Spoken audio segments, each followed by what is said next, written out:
मेरे प्यारे विद्यार्थियों, आप सबको मेरा नमस्कार, जोहार। कैसे हैं बच्चों?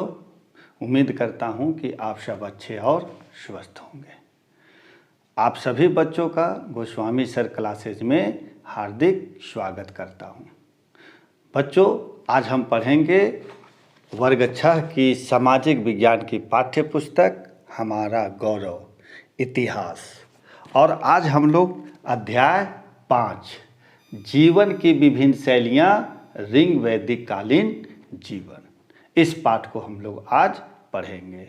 तो बच्चों, सबसे पहले हम लोग पहला अध्याय में पढ़े थे और आपको पहला अध्याय में जानकारी दी गई थी कि अतीत की जानकारी अर्थात बीते हुए समय की जो जानकारी हमें प्राप्त होती है वह उसके लिए कई माध्यम हैं, जिनमें से साहित्यिक और पुरातात्विक है। तो साहित्यिक स्रोत में कौन कौन से आते हैं? धार्मिक साहित्य, गैर धार्मिक साहित्य, पांडुलिपियाँ, हस्तलिपियाँ। और पुरातात्विक में आते हैं स्मारक, अभिलेख और सिक्के। बच्चों, इतिहास की जानकारी का लिए एक सशक्त माध्यम है पुस्तकें। और वेद भारत का सबसे पुराना ग्रंथ है। साहित्यिक स्रोत में और भी आते हैं बच्चों, जैसे उपनिषद, महाकाव्य में रामायण, महाभारत, पुराण, बौद्ध और जैन धार्मिक साहित्य। तो इसमें धार्मिक मान्यताओं, राजाओं की जिंदगी, उस समय के लोगों की आजीविका इत्यादि की जानकारी हमें इन साहित्यिक स्रोतों से पता चलती है। बच्चों, आज हम पढ़ेंगे ऋग वैदिक कालीन जीवन। यह वैदिक काल कब शुरू हुआ? तो बच्चों देखें हम लोग पाठ्य पुस्तक की ओर। आप लोग अपने अपने पाठ्य पुस्तक को खोल लेंगे। अध्याय 5 जीवन की विभिन्न शैलियाँ ऋग वैदिक कालीन जीवन, पृष्ठ संख्या 42। तो आप इस पाठ में आज देखेंगे कि वैदिक काल में लोगों का जीविका, आजीवन, रहन सहन, धार्मिक मान्यता, पूजा पाठ कैसा था। तो सबसे पहले बच्चों आप लोग देखें समकालीन कांस्ययुगीन सभ्यता। आपने पिछले अध्याय में हड़प्पा सभ्यता के बारे में पढ़ा था और जाना था। मैंने आप लोगों को हड़प्पा सभ्यता और मोहनजोदड़ो सभ्यता, जो प्राचीन सभ्यता थी, इसके बारे में मैंने आप लोगों को जानकारी दिया था। तो जब हड़प्पा सभ्यता की पतन हुआ, जब उसका विनाश हुआ, तब एक नई संस्कृति का पता चला, एक नई सभ्यता का पता चला। और उसकी जानकारी हमें कहाँ से मिलती है? तो वेदों से मिलती है। बच्चों, आप सबसे पहले जान ले कि जो इतिहास की जानकारी में जो हमें जो पुस्तकें का जो सशक्त माध्यम है, उसमें वेद क्या है? सबसे पुराना ग्रंथ है। वेद क्या है? सबसे पुराना ग्रंथ है। और तो जब हड़प्पा सभ्यता का विनाश हुआ तो एक नई सभ्यता का जन्म हुआ। और उसकी जानकारी हमें कहाँ से मिलती है? तो वेदों से मिलती है। इसलिए इस संस्कृति को वैदिक संस्कृति कहा जाता है या वैदिक सभ्यता कहा जाता है। और उस समय के या उस काल को वैदिक काल कहते हैं। वैदिक काल में लोगों के जीवन शैली के बारे में जानना है तो उससे पहले हमें यह जानना जरूरी है कि वेद क्या है। तो वेद शब्द का अर्थ होता है बच्चों ज्ञान। वेद शब्द का अर्थ अगर कभी आपसे पूछा जाए कि वेद का अर्थ क्या होता है, तो आपका जवाब आएगा ज्ञान।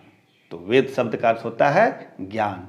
बच्चों, एक महत्वपूर्ण जानकारी है, वेद 4 हैं: ऋग्वेद, सामवेद, यजुर्वेद और अथर्ववेद।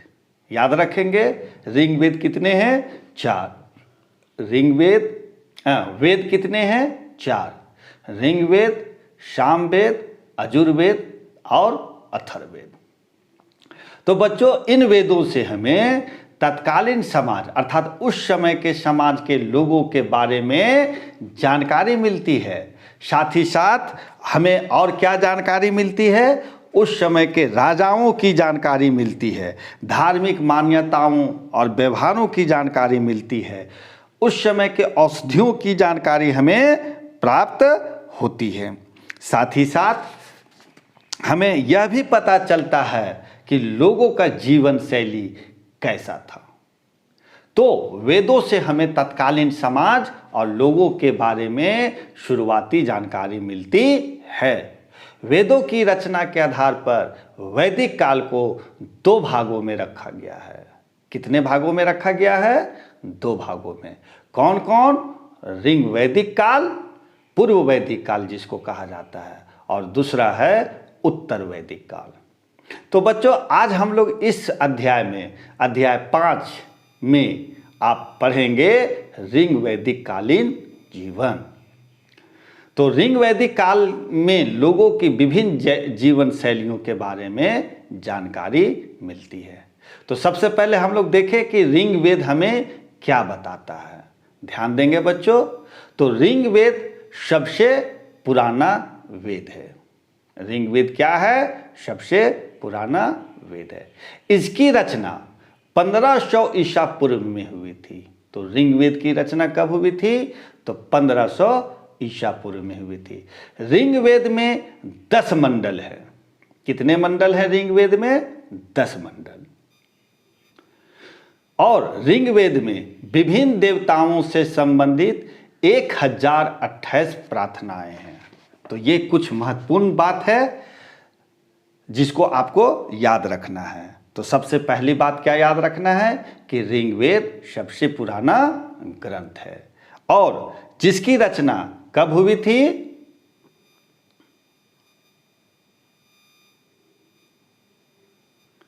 तो ऋग वेद की रचना 1500 ईसा पूर्व में हुई थी। ऋग वेद में कितने मंडल है? तो आपका जवाब होगा 10 मंडल। और इसमें देवताओं से संबंधित कितनी प्रार्थनाएं हैं? तो 1028 प्रार्थनाएं हैं, जिन्हें क्या कहा जाता है? उन प्रार्थनाओं को सूक्त कहा जाता है। और सूक्त का अर्थ होता है अच्छी तरह बोला गया। याद रखेंगे, सूक्त का अर्थ क्या हुआ? अच्छी तरह बोला गया। एक सूक्त में ऋचाएं होती है। और ऋचाएं क्या कहलाती? ऋचाएं क्या है? तो मंत्र को हम ऋचाएं कहते हैं। तो 1028 जो सूक्त हैं उनमें कई मंत्र हैं, कई ऋचाएं हैं। ऋग वेद की रचना ऋषियों के द्वारा की गई थी। याद रखेंगे बच्चों, ऋग वेद की रचना ऋषियों के द्वारा की गई थी। आचार्यों के द्वारा ऋग वेद की ऋचाओं को कंठस्थ करवाया जाता है। आचार्य जिसे अभी हम लोग शिक्षक या अध्यापक कहते हैं। तो अध्यापकों के द्वारा, आचार्यों के द्वारा ऋग वेद में जो ऋचाएं दी गई हैं, जो मंत्र दिए गए हैं, उसको लोगों को कंठस्थ करवाया जाता था। अधिकांश सूक्तों के रचयिता, सीखने व सिखाने वाले कौन होते थे? तो पुरुष होते थे। जितने भी जो आपके वेद में सूक्त हैं, जो मंत्र हैं, जो ऋचाएं हैं, उसको सीखने और सिखाने वाले पुरुष थे। कहीं कहीं महिलाओं के द्वारा भी सूक्तों की रचना अर्थात जो प्रार्थनाएं हैं उसकी रचना करने का प्रमाण मिलता है। ऋग वेद की भाषा प्राचीन संस्कृत है। अर्थात ऋग वेद में जो लिखे गए हैं ऋचाएं, प्रार्थनाएं या जो मंत्र हैं वह किस भाषा में लिखे गए हैं? तो संस्कृत भाषा में। बच्चों, आप कक्षा में जो संस्कृत पढ़ते हैं वह प्राचीन संस्कृत से क्या है? अलग है। एक महत्वपूर्ण जानकारी है बच्चों, जो आपके पाठ्य पुस्तक में दिया गया है इस पीले वाले भाग में, संस्कृत। यहाँ संस्कृत के बारे में थोड़ी सी जानकारी दिया, तो यह भी जानना हम सबको बहुत जरूरी है। संस्कृत क्या है? एक भारोपीय भाषा है। भारोपीय का अर्थ क्या हुआ? भारत और यूरोपीय। तो संस्कृत भारोपीय भाषा परिवार का हिस्सा है। भारत में बोली जाने वाली भाषाएं जैसे हिंदी, गुजराती, असमिया, कश्मीरी और सिंधी यूरोप की अनेक भाषाएं जैसे जर्मन, अंग्रेजी तथा एशियाई भाषाएं जैसे फारसी आपस में कुछ कुछ समानता रखती है। इन भाषाओं के आरंभिक शब्दों में काफ़ी समानता है, अर्थात मिलता जुलता है। एक दूसरे से दूसरे भाषाओं से कुछ कुछ शब्द जो हैं सो समान होते हैं, मिले जुले रहते हैं। इन भाषाओं के कुछ आरंभिक शब्दों में भी कुछ काफ़ी समानता है, अतः इन्हें एक भाषा परिवार कहा जाता है। तो याद रखेंगे संस्कृत कैसा भाषा है? तो एक भारोपीय भाषा है, अर्थात भारत और यूरोपीय भाषा परिवार का संस्कृत हिस्सा है। तो भारत में कौन कौन सी बोली बोली जाती है बच्चों? तो कौन कौन सी बोली या भाषाएं बोली जाती है? तो बहुत सारे भाषाएं हैं, उसमें से हिंदी है, गुजराती है, असमिया है, कश्मीरी है, सिंधी है और यूरोप की अनेक भाषाएं भी बोली जाती है। उदाहरण आपको जैसे दिया गया है, एक भाषा जैसे हम संस्कृत में मातृ, हिंदी में माँ, अंग्रेजी में मदर, फारसी में मादर, असमी में माँ, उड़िया में माँ, जर्मन में मुटर बोला जाता है। पितृ का हिंदी में हम लोग पिता कहते हैं, अंग्रेजी में फादर कहते हैं, पारसी में पीदर कहते हैं, असमी में डेल्टा, उड़िया में बप्पा, जर्मन में वेटर। इसके अलावा उपमहाद्वीप में दूसरे भाषा परिवारों की भाषाएं बोली जाती है। जैसे दक्षिण भारत की ओर आप जब जाएंगे तो वहाँ तमिल, तेलुगु, कन्नड़, मलयालम इत्यादि भाषाएं सुनी और बोली जाती है। तो ये जो दक्षिण भारत में जो आपके तमिल, तेलुगु, कन्नड़, मलयालम है, ये आपका द्रविड़ भाषा परिवार की भाषाएं हैं। तो अगर आपसे कभी प्रश्न पूछा जाए कि द्रविड़ भाषा परिवार के कौन कौन सी भाषा है, तो हम वहाँ जवाब देंगे तमिल, तेलुगु, कन्नड़ और मलयालम। जबकि हमारा झारखंड, जहाँ हम कई भाषा बोलते हैं जैसे खोरठा, मुंडारी, संथाली, हो इत्यादि, तो ये जो भाषाएं हम बोलते हैं, तो झारखंड और मध्य भारत के कई हिस्सों में बोली जाने वाली भाषाएं वो क्या है? ऑस्ट्रो एशियाटिक परिवार से जुड़ी है।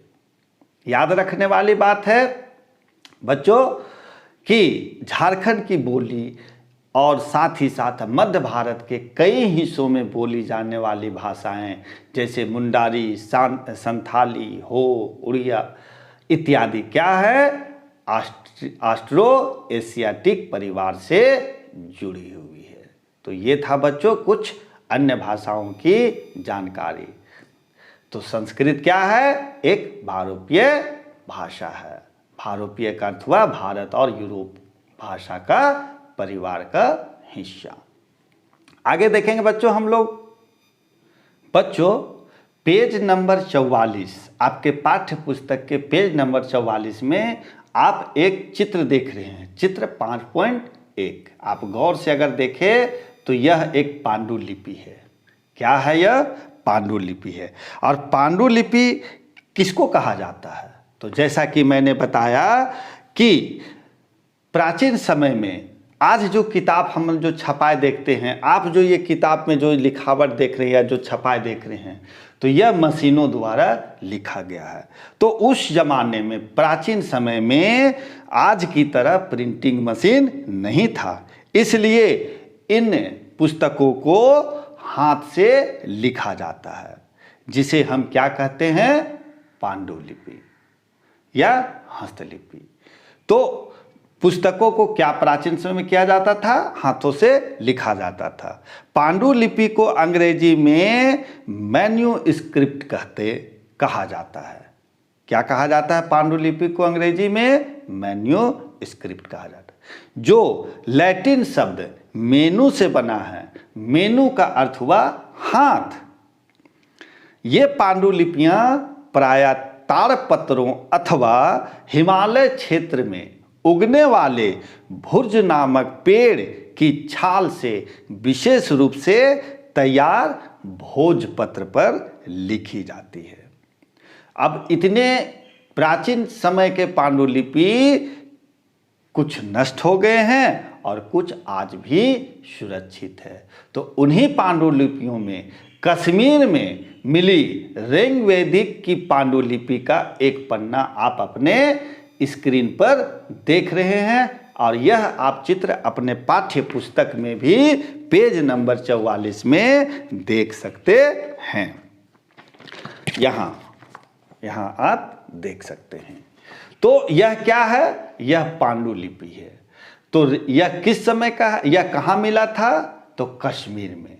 तो कश्मीर में मिला ऋग्वेद की पांडुलिपि का एक पन्ना आप देख रहे हैं, जिसे भुर्ज वृक्ष की छाल पर लिखा गया था।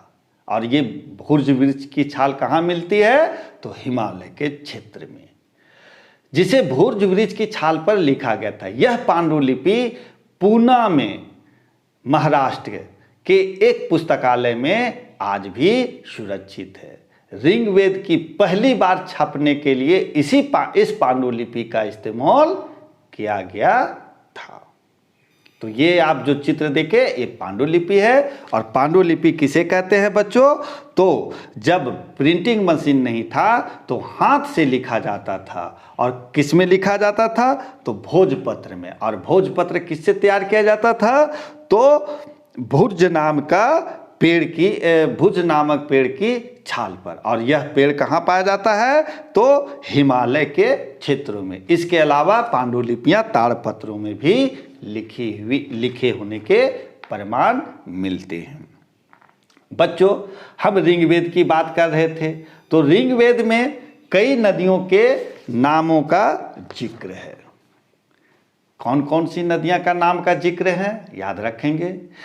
तो ऋग्वेद में कई नदियों के नामों का जिक्र है, जिससे ऋग्वैदिक काल में मानवों के बसने या निवास करने के क्षेत्रों का पता चलता है।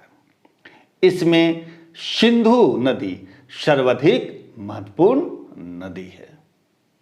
अगर आपसे पूछा जाए कि ऋग्वेद में जो नदियों की चर्चा की गई उसमें सबसे महत्वपूर्ण नदी का नाम बताइए, तो आपका जवाब होगा सिंधु नदी। इसके अलावे सरस्वती, शतुद्री, जिसका नाम वर्तमान में सतलज के नाम से जानते हैं। तो ऋग्वेद में सतलज नदी को शतुद्री नदी के नाम से बताया गया है। इसके बाद है विपाशा, जिसे अभी वर्तमान में हम लोग व्यास नदी के नाम से जानते हैं। इसके बाद है परुशनी, जो रावी नदी के नाम अभी वर्तमान में रावी नदी नाम है। वित, अस्ता, झेलम और आस्किनी, चिनाब प्रमुख नदियां हैं। तो ऋग्वेद में कई नदियों का जिक्र है, जिसमें सबसे महत्वपूर्ण था सिंधु नदी। और अन्य नदियों जिनकी चर्चा की गई है उसमें सरस्वती, शतुद्री, विपाशा, परुशनी, विस्तता, आस्किनी प्रमुख है। बच्चों, एक महत्वपूर्ण जानकारी भी आप जरूर जान ले कि ऋग्वेद में गंगा और यमुना नदी का उल्लेख क्रमशः 1 बार और 3 बार हुआ है। अर्थात गंगा नदी की चर्चा या उल्लेख ऋग्वेद में 1 बार और यमुना नदी की चर्चा 3 बार हुआ है। ऋग्वेद से हमें वैदिक काल अर्थात ऋग्वैदिक काल में लोगों का जो जीवन शैली था उसके बारे में पता चलता है। तो आइए अभी हम लोग उस समय के ऋग्वैदिक काल के समय में लोगों का जो जीवन शैली था वह कैसा था। तो आइए हम इसके तहत में सबसे पहले चलते हैं सामाजिक जीवन। तो ध्यान से सुनेंगे बच्चों। तो ऋग्वैदिक काल में सामाजिक जीवन बहुत ही सरल था। लोग कहाँ रहते थे? तो गांवों में रहते थे और गांव परिवारों से बना था। आज भी बच्चों वर्तमान समय में हम लोग गांव में रहते हैं। अब लोग क्या हो गए, अपने रोजी रोटी की तलाश में लोग गांवों की ओर बस गांवों से निकल करके शहरों की ओर चले गए हैं। फिर भी अभी भी कई लोग, कई परिवार आज भी गांवों में रहते हैं। तो अभी हम चर्चा कर रहे हैं ऋग वैदिक काल के बारे में। तो उस समय का जो सामाजिक जीवन था, तो उस समय का जो ऋग वैदिक काल में जो सामाजिक जीवन था वह बहुत ही सरल था। अधिकतर लोग गांवों में रहते थे, गांव परिवारों से बना था और परिवार में कई पीढ़ियां के लोग एक साथ रहते थे, अर्थात संयुक्त परिवार के। अभी वर्तमान में लोग एकल परिवार की ओर बहुत ज़्यादा अभी ध्यान दिया जा रहा है।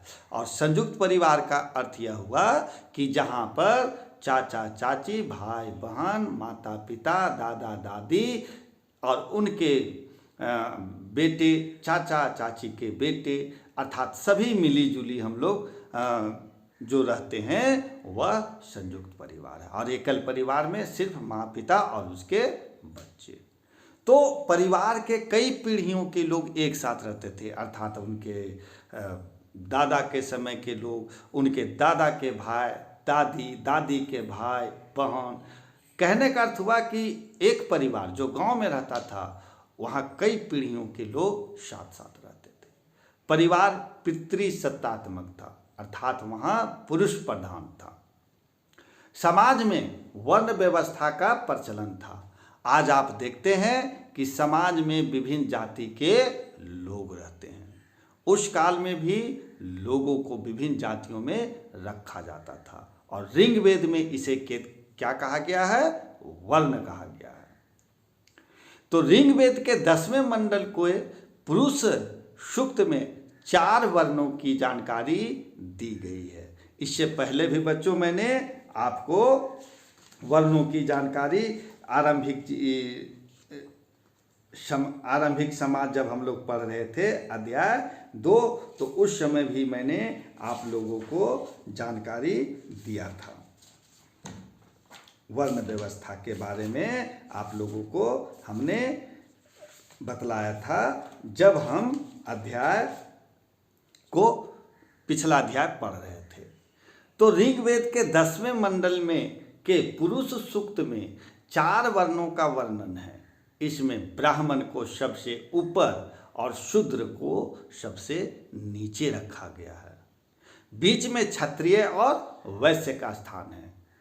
आज अभी वर्तमान समय में यह जो वर्ण व्यवस्था है, ब्राह्मण, क्षत्रिय, वैश्य, शूद्र, यह अभी वर्तमान समय में मान्यता स्वीकृत नहीं है। ऋग्वेद काल में वर्ण भेद का आधार जन्म नहीं बल्कि कर्म था। कहने का अर्थ हुआ कि वर्ण का जो भेद है उस समय जन्म से नहीं किया जाता था बल्कि कर्म से किया जाता था। अर्थ कहने का अर्थ हुआ कि लोग जैसा कर्म करते थे उसको उसी वर्ण का माना जाता था। मान लिया जाए कि कोई वैश्य कुल में जन्म लेने के बाद वह पुरोहित का काम करता था तो उसका वर्ण पुरोहित हो जाता था। और अगर कोई पुरोहित वर्ग के घर में जन्म लिया और वह लोगों की रक्षा करता है, युद्ध में भाग लेता है, प्रजा की संकटों से रक्षा करता है, तो उसको क्षत्रिय वर्ण में मान लिया जाता था। कहने का अर्थ यह हुआ कि ऋग्वेद काल में वर्ण भेद का आधार जन्म नहीं बल्कि कर्म था। यज्ञ आदि कराने एवं शिक्षा प्रदान करने वाले ब्राह्मण वर्ण में आते थे। युद्ध में भाग लेने वाले क्षत्रिय और संपत्ति को अर्जित करने वाले अर्थात धन को अर्जित करने वाले एवं व्यापार करने वाले को क्या कहा जाता था, वैश्य कहा जाता था। शूद्रों को सेवक के रूप में समझा जाता था।